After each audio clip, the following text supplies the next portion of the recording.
Okay, Tirreno-Adriatico Stage 2. Stage 1 was the opening TT. This was, again, should be a sprint stage, like 80% chance, like at Paris-Nice. Again, like a light Ardennes kind of Cipressa Poggio style finish, but a flat 10K run into the finish. Just long though, 220Ks. The break, Benji, Yolo Cometa, Bardiani, and what are they? Drone Hoppy and Droni Giacottoli.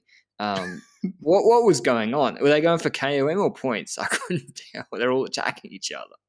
I don't really care what they were going for at this point, but they were You're fun the to watch YOLO during the stage. correspondent. Yeah, I'm the YOLO correspondent, but the virtual AOLO correspondent, not the real team. Okay, Yeah. A lot of people mistake me for Alberto Contador as a reason for that, but I'm afraid I'm not as athletic as probably visible.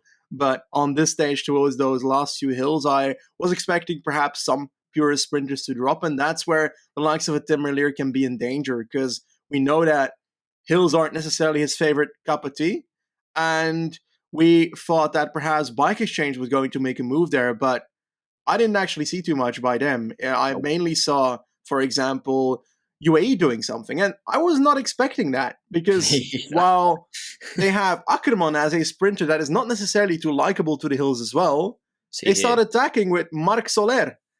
And I was confused, because I'm like, you want the tempo to be as low as possible for Ackermann, and you don't want to up it. But Mr. Soler decided to go on his holy adventures in the breakaway. Pogacar attacked Geoghegan Hart first. What would you make of that? When Pogacar went for the bonus seconds ahead of Geoghegan Hart, is he scared of Remco? He wants every second. Or is he just flexing? I think he's just flexing. I think he's toying around. He's playing the game. Yeah. I think Pogacar sees the entirety of cycling as a bit of a video game, achievements to be unlocked, and the time was one of them, I guess. Yeah. Soler, he's actually good at this. Like we mentioned, there's meme attacks, and then there's Soler, who does get memed, but does do good attacks. Romandy last year. Yeah, but it was raining. True.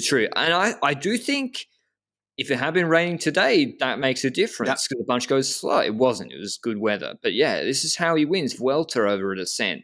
But the climbs were just a little bit too easy.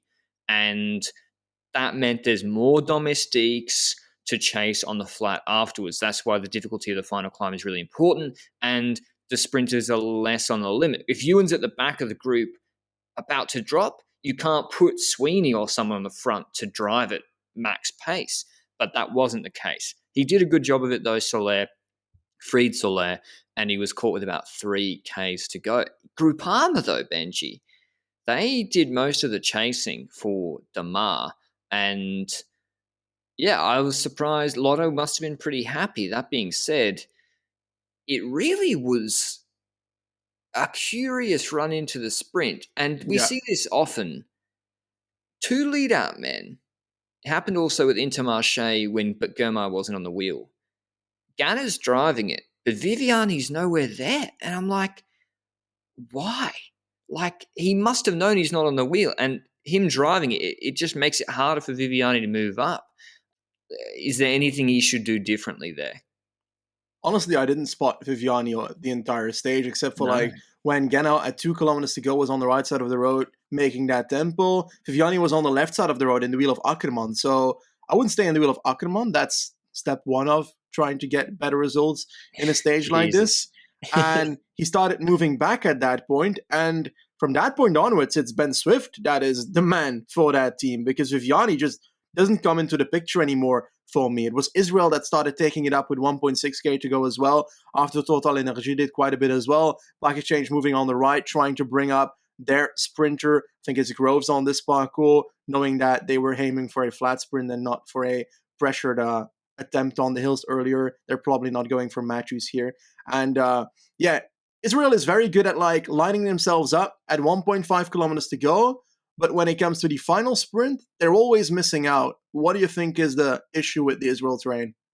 They just set it up. They set it up like a 2007 sprint train every time, and we're not in 2007. And they don't have have the HTC High Road sprint train. They don't have the Quick Step sprint train. I think Impey's doing an incredible job. I think these guys are staying at the front longer than almost could be expected of them. But when you start that early, I mean, maybe Nizzolo said, I want to be in the first 7 wheels going into the final chicane, because really it was impossible to move up in the last 400. I don't know what the call was, but I don't think that's it, because generally speaking, they're always early. Even the same stage at UAE as this year, the same thing happened. But they're looking strong. Just the timing's not great. Quickstep were going for Ballerini because Cavendish had been dropped, and Ewan was there, but he. At what kilometre to go did you know that Ewan wasn't winning? Like at 2Ks, I was like, no shot. Yeah, honestly, at 2Ks to go, I didn't see a single Lotto rider on the screen. So I was like, okay, this ain't happening. And you've got so many trains at the front, then you know that Alpecin and Quickstep are waiting for the last moment to move over. Every single time they do it the same way. Lotto doesn't have that. And then I suddenly noticed that Ewan is sitting there alone, and he doesn't really have anybody anymore. And once you see that, it's the same thing as we've seen quite a few times last year as well. He's going to have a hard time moving up. He's not the big guy like a Merlier that can use a bit of his shoulders to move through gaps and so forth. Ewan can go through tiny gaps, but he doesn't have that benefit that he gets bullied by other sprinters, and that's why he can't move up that easily. And honestly, even on the left side of the road, he tried to move up and it didn't work out under the 1K banner. So at that point, I was pretty clear that was not going to happen for Ewan, and Lotto needs to figure out how to do it better in the future. Otherwise, he won't be winning every single sprint that he can, because he's still one of the best sprinters in the world. But if he can't sprint, then it's not great, you know?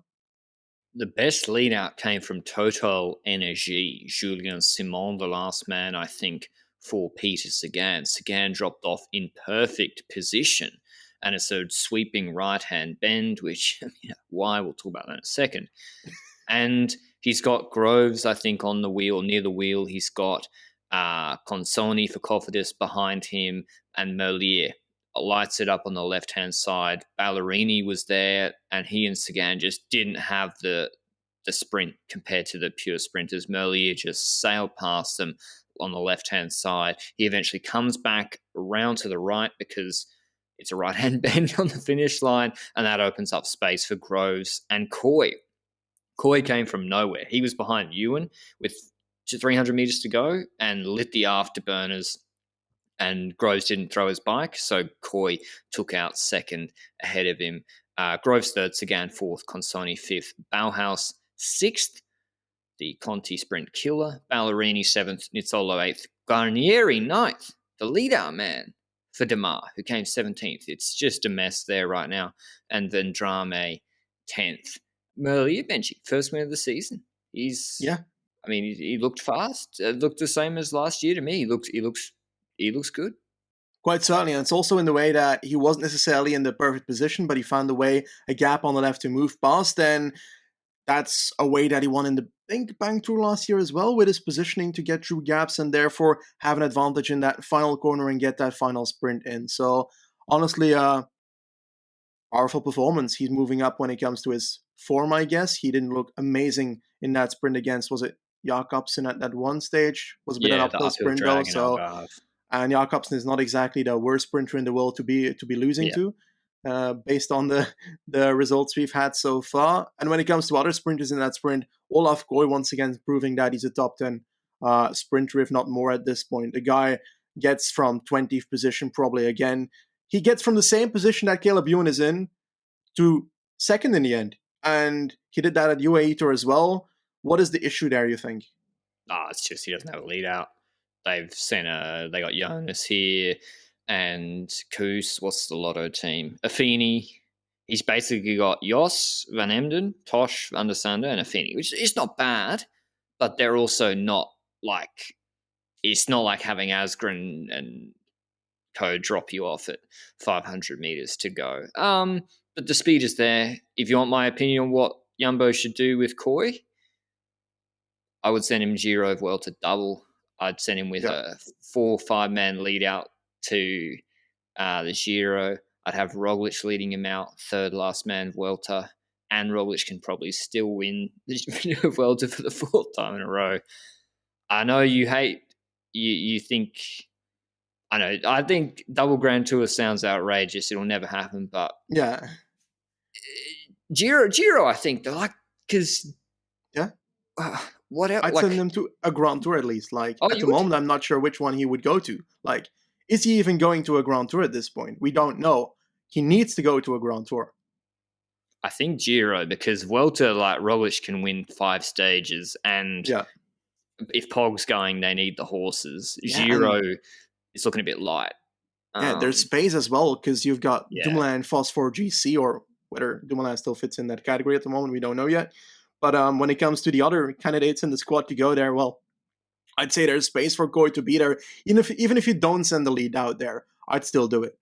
But to be honest, Koy's sprint's good enough that he deserves to have a lead out at the race. He can get victories in a Grand Tour. I agree. I think he looks really good. I'd probably send him with. I mean, if Dumo drops out of GC, Dumo can do like third last man. Affini will be at the Giro.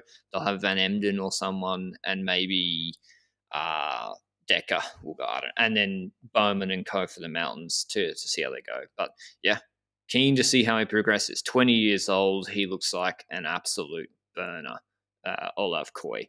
Between these stages, I actually perfect timing. I'm not complaining. I hopped on Zwift, did 90 minutes just cruising around. But our show partner Zwift has the Tour of Watopia starting on Wednesday. 5 stages of riding featuring 5 new routes originally created by the Zwift community. Choice of 3 route lengths per stage.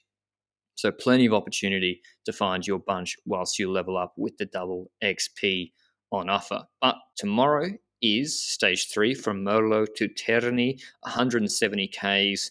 Again, it's a climby sprinty boy stage, but we have no climby sprinty. Well, Sagan's here, but they're not going to pace too hard. It's a little bit less fun. It's not like last year, is it, Benji? It's crazy the difference. Like, Yeah. the stages last year finishing in the same area, Dino, they went through today, were crazy exciting. It's been a little bit muted at the start of this Tirreno. It's hilly. The good sprinters should be getting over this. I think it's going to be a sprint. And I think Merlier probably takes it again. Like, on one end, we know that Ewan is the fastest sprinter in my personal opinion, but do I trust his lead out after today? I'm not sure. And that's, I think, the issue I've got today. And I also think that Ewan not sprinting from a 20th position is probably because he probably doesn't care if he can't win. And second of all, with Sanremo coming up, is he going to risk in a finish like today's to try and go for the stage win? Because you can crash pretty easily in that finish today, because which incompetent person decides So to put a dangerous. corner on the fucking finish line? That's so stupid. I can't get my head around it. Yeah, I don't like. There's some straight roads that you can use to have the finish. Why have it as a bend? If it's wet, if that finish is wet, guys are going to crash every time. It's crazy. But yeah, I think tomorrow the climbs are a little bit longer.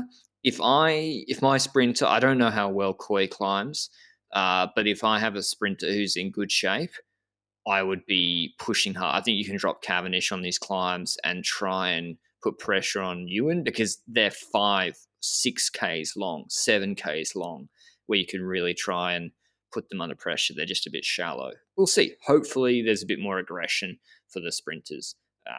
The better climbing sprinters tomorrow. But that's all from us. Paris-Tirreno recap. We, as I said, will have no Zwift LRCP group ride this week. We'll be doing the Milano-Sanremo Zwift LRCP watch party before they get to the Cipressa next weekend. So not this weekend, the 19th, I think it is, on Saturday. But stay tuned for the Paris recaps tomorrow. I got Roglic, Benji's got Dennis. It'll probably be Bissiger. Until then, ciao.